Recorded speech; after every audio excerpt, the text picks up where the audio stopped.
Sean, good afternoon. Not many dull moments at this football club, but the last 7 days has been very memorable for Evertonians.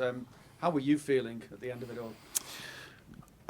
Very pleased, obviously, relieved in a different kind of way after a lot of work done through a lot of challenges this season. So thankful to the staff and the players for all their efforts, and of course the fans playing their part as well. So yeah, a very, very big week in not just the results, but the feel of the situation and how quickly it changes from a real heavy negative to a real heavy positive. And I think that's very pleasing for all concerned. Shows a lot character. I assume you're referring to the heavy Chelsea defeat, but to bounce back like that in the manner you did was something special. Yeah, a lot of work, as I said, done by all. Myself and the staff had to look at things as well and speak with the players, and then twist and turn things ourselves, including what is now the infamous decision to change a tracksuit, or a suit to a tracksuit, I should say. But no, we looked at ways that we were operating. So I'm really pleased and proud of the staff because it's not easy. We believe in what we do anyway, and we had to dismantle some things and change some things and look at the planning and how we go about it. And then get the players to believe in that, and they certainly have done. A very tricky game against Nottingham Forest, and we've come through that. And then obviously a big game locally with the win against Liverpool, which was super pleasing with the performance and the win. And then a softer performance, but a very important one against Brentford to see ourselves right. So very pleased on many different levels, and that's just really the surface of it. There's a lot more to it than that.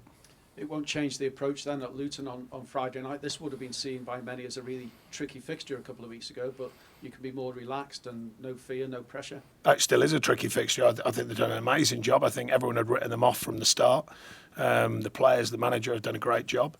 I don't think my story would have changed on that, even if we were in a different situation.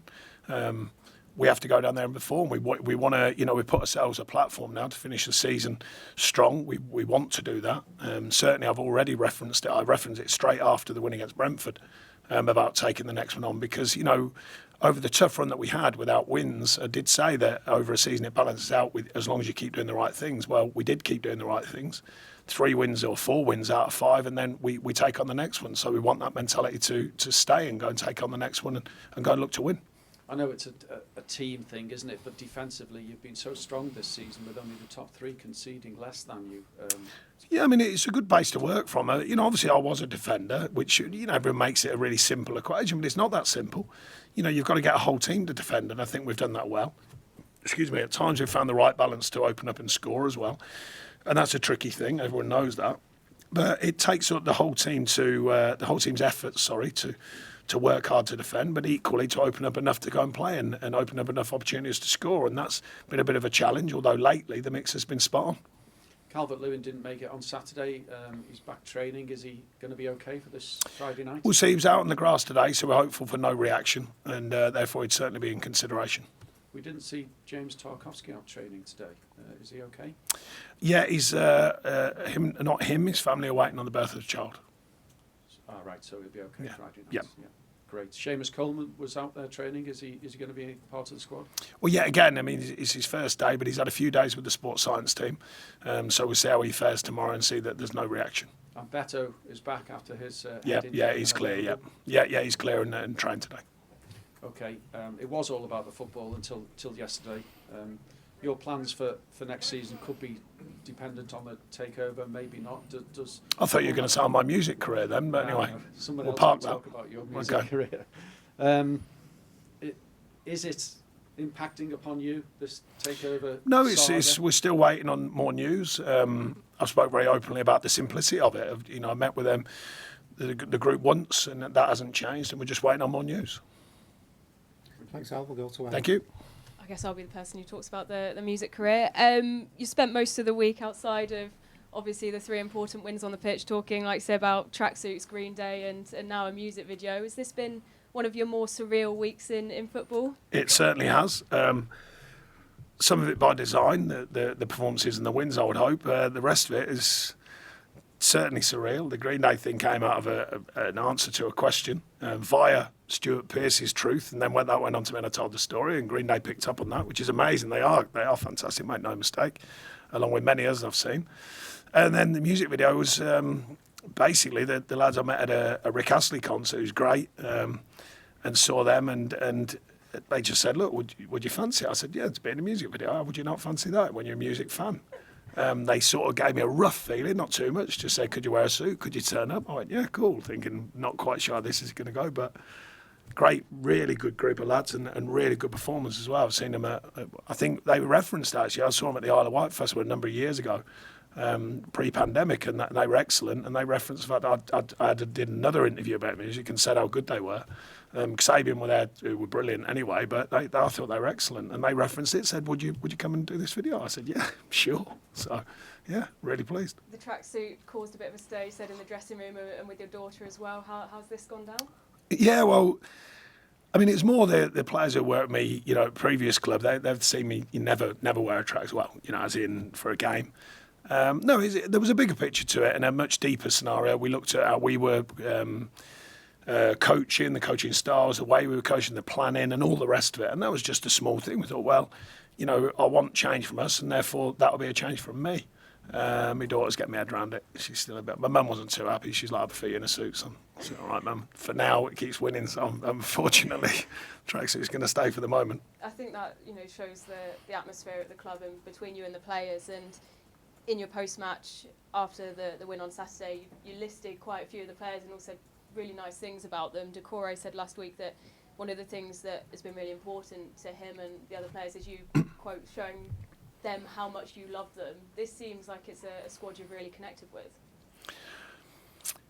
Look, I think the bigger picture of football is a big challenge, and you know the thing I reference, my own son's involved in football, and I say, look, I speak to you as I would my own son, so if it's good enough for my own son, then I think it's good enough for you guys, and I do care about their careers. You know, the reason why I was fortunate to get given a job at Watford by Eddie Boothroyd, and he always thought that I did care, and I do care. I care about their development, I care about them as people and their careers, and I've always maintained that.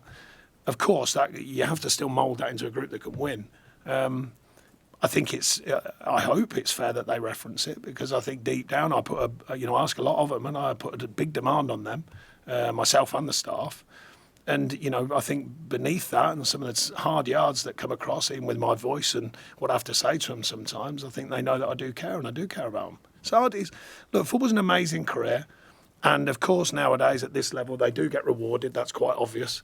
But it's still difficult. There's still a lot of pressure, a lot of stress, a lot of anxiety, and there's a lot of work that needs doing. And in there is a love and a connection that's important from the manager, the staff and the players. Back on the pitch, and you mentioned it already, Luton have been tricky opponents this season, 2-1 defeats in both of the games. What have you taken from those games? Well, I don't think we performed as badly as the results, but the results are they're the facts.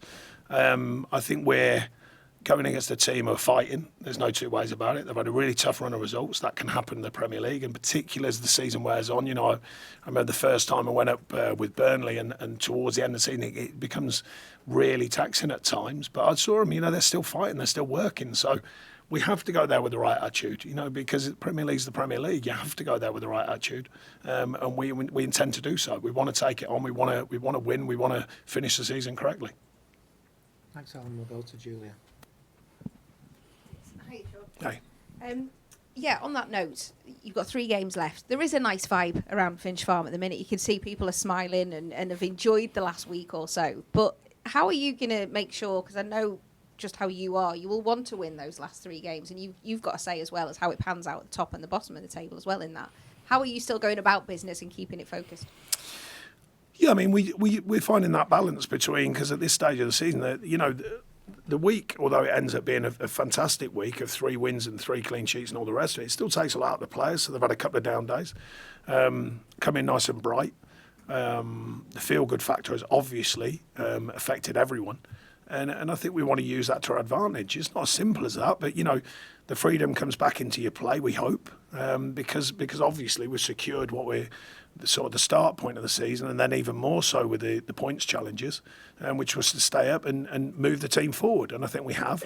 If you add the points back on, I think that's clear. Now it's about using all the things we've learned and putting them into the last 3 games and delivering performances. But that's certainly the intention, without a doubt. Winning's a great feeling, and we had a spell of not doing. So to bring that great feeling back, then go and get another feeling like that. Go and win again. all the rumours and reports this week about the off-field issues. I won't ask you specifically on that, but does it make it difficult for you planning this summer right now, given the takeover is still pending? Can you sort any contracts out? Do you have a transfer list or a list of players you would like to keep that are out of contract? Yeah, I mean, look, you've got to, Kev, the staff, the scouts, everyone's keeping an open view because we're not quite sure of the financial side of things, of course, which way that's going to go. So we're looking at a broad view of what football offers you as regards players and contract situations and all the rest of it that goes with it. That's all we can do at the moment before narrowing down into the summer, which all teams have to do. It doesn't really change that much, not as much as you think. Of course it does, by the way, if someone comes along and says, here's an amount, of course that changes it. But most clubs at this stage of the season will be doing the same thing. They'll be open-minded, they'll be planning on many different scenarios, and then as the season comes to a finish, and then they start, narrowing down into what situation you think you can progress with. So that's what we'll be doing. Are you aware at this stage if you will have to sell for PSR purposes? No, not necessarily. I mean, there's some obvious questions to be answered, but the possible new ownership might change things, and there's a varied amount of things that have to go into the PSR. It's not just that scenario. I'm going to ask you about the Blossoms video as well, just before I finish. We've seen your character in it. I think the video is out today. Just talk me through your character. What was your motivation? I wouldn't call it a character. Well, I don't think it's Playing a character. yourself. They just said, will you come and play this part? And I said, yeah, sure. We had a bit of fun about it. And, I don't know. They just asked me to do a certain thing. That's right, isn't it? Yeah. That's the basic premise, yeah. And then they have a few mishaps along the way. So I remind them they better get the job done type thing. Unusual that, eh? Yeah, Who would have thought like it with me? Yeah, who would have thought it? No, look, I'm pleased. I'm pleased it's built some positive traction, or seemingly. Tom just messaged me actually for the lead singer, and he said, "Look, it seems to have been received positively at this stage." And I think they're on radio tonight at 6 o'clock. I think he said as record of the week or something. I mean, it's a good tune as well, which is helpful. It is a good tune, but yeah, no, look, I mean, for someone who's a big music fan and gig fan, then to be asked and to go in it was very pleasing and a good bit of fun. Thanks, Julia. We'll go to Shemaine. Hi, Sean. Hi. Last season went to the wire, the slow start this season, and then the challenges that came with it. Since you've been here, is this the first game that's not a must-win for you? Do you think? Yeah, I know what you mean. Yeah, it's been a very challenging period for me as a manager and all concerned. But I take the hits and I take the good stuff as well. So. Yeah, I mean, it's nice to have a period of enjoyable, how can I describe it, enjoyable flexibility with what looks in front of you, which is, the obvious side of the results. They're not imperative, they're not must-wins, but they are very important to us as a group because I wanted to build a mentality that suggests every game is one, must-win that is, and I think it's paid us back in the end, and now we want to pay it back, to ourselves and to the supporters for the good work that's been done in the midst of all the challenges that have come our way. So, look, a really tough year or so that I've been here, but there's been a lot of work done by so many, and I'm pleased with that. How do you switch from that more challenging times to now more relaxed times? You can enjoy the 3 games. Yeah, I mean, I think it's more of a.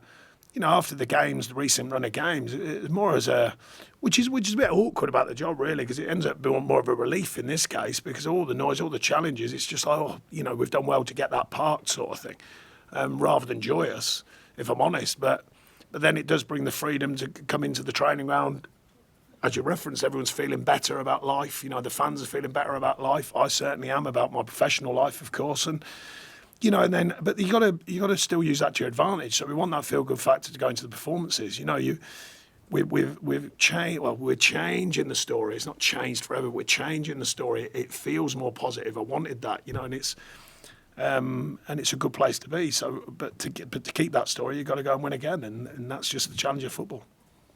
Have you told the squad to go out and enjoy on Friday?